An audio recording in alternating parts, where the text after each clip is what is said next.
Video को skip करने से पहले सिर्फ 1 मिनट का समय मुझको दीजिए, क्योंकि इस 1 मिनट में मैं आपको एक बहुत ही ज़रूरी इन्फॉर्मेशन देने वाला हूँ।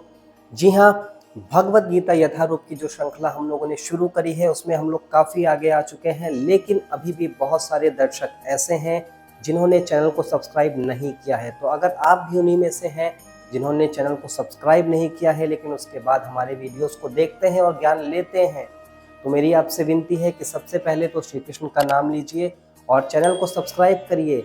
वीडियो को अपने दोस्तों के साथ शेयर करिए, अपने परिवारजनों के साथ शेयर करिए और बेल आइकन को क्लिक करिए ताकि आपको रेगुलर नोटिफिकेशंस मिलती रहें। जी हाँ, अगर आपका साथ रहा तो ये जो भगवद गीता है 700 श्लोकों वाली, इसको हम लोग पूरा करेंगे, अंत तक जाएंगे। और यकीन मानिए, अगर आप लोगों ने चैनल को सब्सक्राइब नहीं किया है तो सब्सक्राइब कर लीजिए, क्योंकि ये 700 श्लोक शायद आपके जीवन के सबसे बेहतरीन 700 श्लोक होने वाले हैं।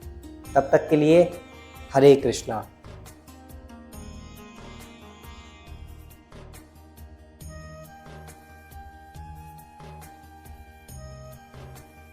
हरे कृष्णा। आप सभी को भगवद गीता की श्रृंखला को आगे बढ़ाते हैं और देखते हैं कि युद्ध भूमि पर आखिर अर्जुन ने आगे श्री कृष्ण से क्या कहा। हे गोविंद, हमें राज्य सुख अथवा इस जीवन से क्या लाभ, क्योंकि जिन सारे लोगों के लिए हम उन्हें चाहते हैं वे ही इस युद्ध भूमि में खड़े हैं। हे मधुसूदन, जब गुरुजन, पितृगण, पुत्रगण, पितामह, मामा, ससुर, पौत्रगण, साले तथा अन्य सारे सगे संबंधी अपना अपना धन एवं प्राण देने के लिए तत्पर हैं और मेरे समक्ष खड़े हैं, तो फिर मैं इन सबको क्यों मारना चाहूँगा, भले ही वे मुझे क्यों ना मार डालें। हे जीवों के पालक, मैं इन सबों से लड़ने को तैयार नहीं, भले ही बदले में मुझे तीनों लोग क्यों ना मिलते हों, इस पृथ्वी की तो बात ही छोड़ दो। भला धृतराष्ट्र के पुत्रों को मारकर हमें कौन सी प्रसन्नता मिलेगी। अब इस बारे में हम लोगों ने पहले भी चर्चा करी है कि अगर अपना जो भक्त है, जो अर्जुन है, वो किसी एक पर्टिकुलर नाम से अगर भगवान को संबोधित कर रहा है, जैसे कि यहाँ पर गोविंद के नाम से बुलाया है, तो उसके पीछे एक मंशा होती है। यहाँ पर क्या मंशा है, अगर हम लोग बात करें तो गोविंद का मतलब क्या होता है। गोविंद का मतलब होता है सारे इंद्रियों के जो मालिक हैं उन्हें हम लोग कहते हैं गोविंद। अब इसके पहले के अगर हम लोग श्लोकों की बात करें तो वहाँ पर अर्जुन ये चीज़ साफ साफ कह रहे हैं कि हे कृष्ण, मेरे जो अंग अंग हैं वो सूख रहे हैं, मेरी सारी इंद्रियां सूख रही हैं, मैं कांप रहा हूँ, मेरे कंधे से जो मेरा गांडीव है वो सरक करके नीचे आ रहा है और मेरे जो मेरा मस्तिष्क है, जो मेरा दिमाग है, उसमें बहुत सारे कन्फ्यूजन्स आ चुके हैं, मेरी सारी इंद्रियां सूख रही हैं और मैं चाहता हूँ हे गोविंद कि आप मेरी इंद्रियों को तुष्ट कर दें। और कहीं ना कहीं अगर हम लोग देखें तो भक्ति में आने के बाद जो एक कॉमन मैन होता है वो भी भगवान से यही इच्छा करता है कि जो ईश्वर हैं वो हमारी इंद्रियों को तुष्ट करें, हमारी सारी की सारी इंद्रियों को शांत करें। लेकिन ऐसा नहीं होना चाहिए। जो होना चाहिए वो क्या, कि हम लोगों को ऐसे कार्य करने चाहिए जिससे कि जो भगवान है उनकी इंद्रियां तुष्ट हो जाएं। अब ऐसा नहीं है कि भगवान को हमसे कुछ चाहिए। होता यह है कि जब भी हम लोग भगवान के लिए कुछ करते हैं, हम लोग भगवान की इंद्रियों को तुष्ट करते हैं, तो इन रिटर्न हमें मिलती है कृपा, क्योंकि जो ईश्वर हैं, जो कृष्ण हैं, वो बहुत ही ज़्यादा दयालु हैं, बहुत ही ज़्यादा कृपालु हैं। लेकिन यहाँ पर अर्जुन वही गलती कर रहा है जो एक कॉमन मैन करता है। अर्जुन क्या कह रहा है कि हे गोविंद, मेरी इंद्रियों को आप तुष्ट कर दीजिए। हे इंद्रियों के राजा, हे इंद्रियों के मालिक, मेरी इंद्रियां सूख रही हैं, आप क्या करिए, आप सारी की सारी मेरी परेशानियों को हर लीजिए और सारी की सारी जो मेरी इंद्रियां हैं उनको तुष्ट कर दीजिए। एक नाम से और यहाँ पर संबोधित किया है अर्जुन ने श्री कृष्ण को, और वो नाम क्या है, हे मधुसूदन। अब मधुसूदन का मतलब क्या होता है, दो राक्षस हुए थे जिनका नाम था मधु और कैटव, और इन दोनों राक्षसों ने वर्ल्ड की, मतलब दुनिया की, या अगर यूनिवर्स की कहें तो वो भी गलत नहीं होगा, इस पूरे यूनिवर्स की जो पहली फर्स्ट एवर हैकिंग थी वो करी थी। और वो हैकिंग उन्होंने कहाँ करी थी, ब्रह्मा जी का जितना भी ज्ञान था उस सारे ज्ञान को किसने हर लिया था, मधु और कैटव नाम के इन दो राक्षसों ने। और यहाँ पर मधुसूदन के नाम से संबोधित करते हुए अर्जुन भी यही कह रहा है कि हे मधुसूदन, दैट मीन्स कि कन्फ्यूजन के राक्षसों को मारने वाले। मेरे भी माइंड में बहुत ज़्यादा कन्फ्यूजन आ गई है, मेरे दिमाग में बहुत ज़्यादा कन्फ्यूजन्स आ गई हैं, तो उन कन्फ्यूजन्स को भी आप मार दीजिए ना। आप तो मधुसूदन है, मेरी कन्फ्यूजन को भी आप मार दीजिए, क्योंकि मैं बहुत ज़्यादा कंफ्यूज हूँ। मेरे सामने मेरे सारे प्रियजन खड़े हैं। कौन कौन खड़े हैं, सबका नाम लेते हैं, क्या बताते हैं, मेरे गुरुजन, पितृगण, पुत्रगण, मामा, पौत्र, पितृ, साले ये सब के सब मेरे सामने खड़े हैं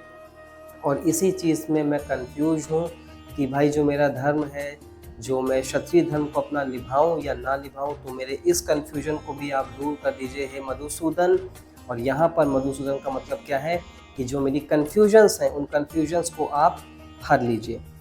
आगे बात करते हैं, श्री कृष्ण से कहते हैं अर्जुन, यदि हम ऐसे आतताइयों का वध करते हैं तो हम पर पाप चढ़ेगा, अतः यह उचित नहीं होगा कि हम धृतराष्ट्र के पुत्रों तथा उनके मित्रों का वध करें।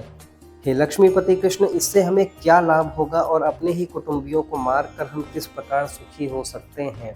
अब यहाँ पर अगेन जो हमारे अर्जुन हैं उन्होंने क्या बताया, आतताइयों की बात करी। अगर हम लोग वैदिक शास्त्रों की बात करें तो वैदिक शास्त्रों में 6 प्रकार की आतताइयों का वर्णन आता है। ये 6 प्रकार कौन कौन से होते हैं।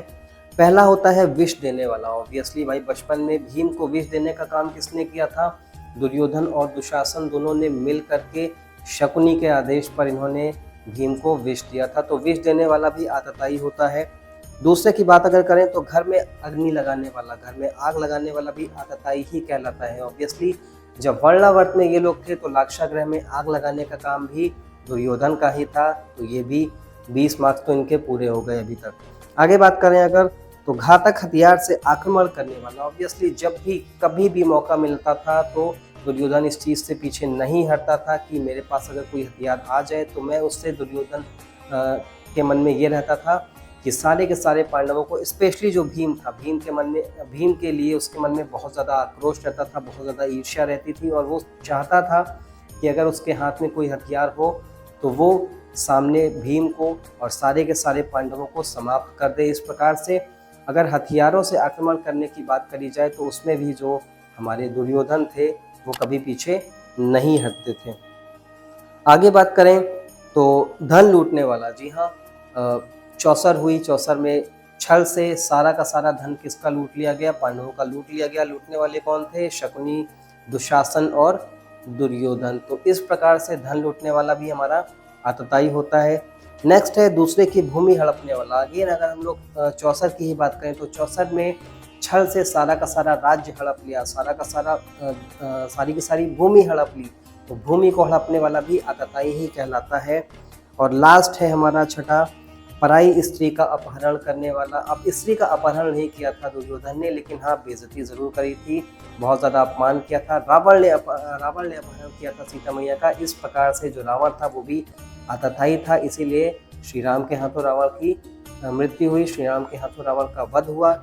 यहाँ पर अगर हम लोग देखें तो भाई जो दुर्योधन है वो 6 पॉइंट्स में से 5 पॉइंट्स में तो उनके 100% मार्क्स आ रहे हैं। आखिरी पॉइंट में कहीं ना कहीं थोड़े बहुत मार्क्स कटे हैं, वरना स्त्री का अपमान तो वो किया ही हुआ है, स्त्री का अपमान उसने किया था।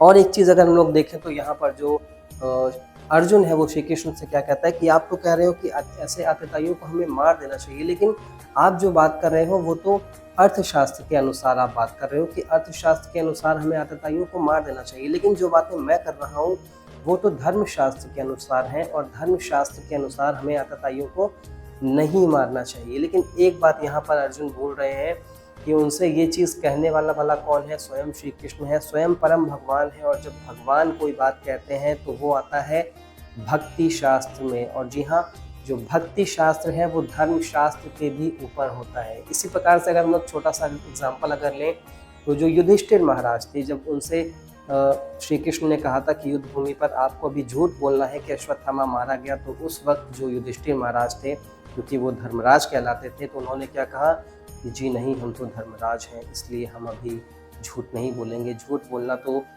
बुराई होती है, झूठ हम नहीं बोल सकते हैं, हम धर्मराज हैं। और इस प्रकार से उन्होंने जैसे ही उन्होंने भगवान की वाणी का उल्लंघन किया, वैसे ही सारी महाभारत और पांडवों के समाप्त होने के बाद जो युधिष्ठिर महाराज थे उनको थोड़ा सा नर्क का दर्शन करना पड़ा था। और इस प्रकार से अगर हम लोग देखें तो अर्थशास्त्र में कहा जाता है कि आतताइयों को मार दो, धर्मशास्त्र में कहा जाता है कि आतताइयों को मत मारो, लेकिन जो भक्ति शास्त्र है, जो कि भगवान की वाणी है, अगर भगवान कुछ कह रहे हैं तो वो काम हमें करना चाहिए। और अर्जुन भी यहाँ पर वही भूल कर रहे हैं कि भगवान उनसे कह रहे हैं कि आतताइयों को मार दो, लेकिन अर्जुन अपना ज्ञान भगवान को समझा रहे हैं कि भाई जो आप कह रहे हो वो ठीक है, लेकिन पूरी तरह से ठीक नहीं है, मेरी बात भी तो सुनो, मुझे भी तो आपसे थोड़ा बहुत तो ज्ञान है ही, ऐसा तो नहीं है कि मैं बिल्कुल ज़ीरो हूँ। और यहाँ पर जो अर्जुन है वो भगवान को स्वयं ज्ञान दे रहे हैं, कितने ज़्यादा होशियार हैं। आगे बात करते हैं, हे जनार्दन, यदि लोभ से अभिभूत चित्त वाले ये लोग अपने परिवार को मारने या अपने मित्रों से द्रोह करने में कोई दोष नहीं देखते, किंतु हम लोग जो परिवार के विनष्ट करने में अपराध देख सकते हैं, ऐसे पाप कर्मों में क्यों प्रवृत्त हो। यहाँ पे अगेन जनार्दन के नाम से संबोधित किया है। जनार्दन का मतलब क्या होता है कि जन का अर्दन करने वाले। श्री कृष्ण, आप तो जन का अर्दन करने वाले हो, जिनका मर्दन करने वाले नहीं हो, और आप यहाँ पर मुझे ऐसा काम करने के लिए कह रहे हो जिससे जितने भी मेरे प्रियजन हैं उनकी मृत्यु हो जाए। तो आप कम से कम ऐसा काम करने के लिए ना मुझे उद्यत करें, आप ऐसा काम करने के लिए मुझसे कहें जो आपके नाम के अनुकूल हो, नाम के प्रतिकूल नहीं हो। आपका नाम है जनार्दन, तो आप मुझे वैसा काम करने के लिए कहें। इसके पहले भी हम लोगों ने देखा, तो अगर अर्जुन ने श्री कृष्ण को लक्ष्मीपति के नाम से भी संबोधित किया था। लक्ष्मी का मतलब, ज़्यादातर लक्ष्मी का मतलब लोग मान लेते हैं कि सिर्फ रुपया पैसा रोकना, जी नहीं, लक्ष्मी का मतलब प्रॉस्पेरिटी भी होती है। तो यहाँ पर अर्जुन क्या बता रहे थे कि आप तो लक्ष्मीपति हैं, आप तो प्रॉस्पेरिटी के पीछे आने वाले हैं, लेकिन अभी आप जो मुझे बात बता रहे हैं वो समृद्धि के विरुद्ध है। तो आप मुझे ऐसा काम करने के लिए कहें जो कि समृद्धि के ही अनुकूल हो। आप जन का अर्दन करने वाले हैं, तो आप मुझे वो कार्य करने के लिए बताएं जो कि जन के अनुकूल हो, जन के प्रतिकूल नहीं हो। और इस प्रकार से अपना ज्ञान थोड़ा बहुत बताते हुए अर्जुन क्या कहता है कि सामने वाली पार्टी में तो बुद्धि नहीं है, लेकिन हमारे पास तो अकल है, हम तो उस बुद्धि का इस्तेमाल कर सकते हैं। भाई सामने वाले तो आ गए हैं युद्ध करने के लिए, लेकिन ठीक है, कोई बात नहीं, हमें तो उनको नहीं मारना चाहिए। वो सब हैं कौन, हमारे अपने ही सगे संबंधी हैं। और इस प्रकार से जो अर्जुन है वो अपने थोड़े बहुत ज्ञान को श्री कृष्ण के आगे लाने की कोशिश करता है। आगे की बात करेंगे हम लोग अगले वीडियोस में। तब तक के लिए हरे कृष्णा। वीडियो अगर अच्छी लगी हो तो लाइक करिएगा, अपने दोस्तों के साथ शेयर करिएगा। अगर चैनल पर नए आए हैं तो नीचे सब्सक्राइब भी करिएगा। तब तक के लिए हरे कृष्णा।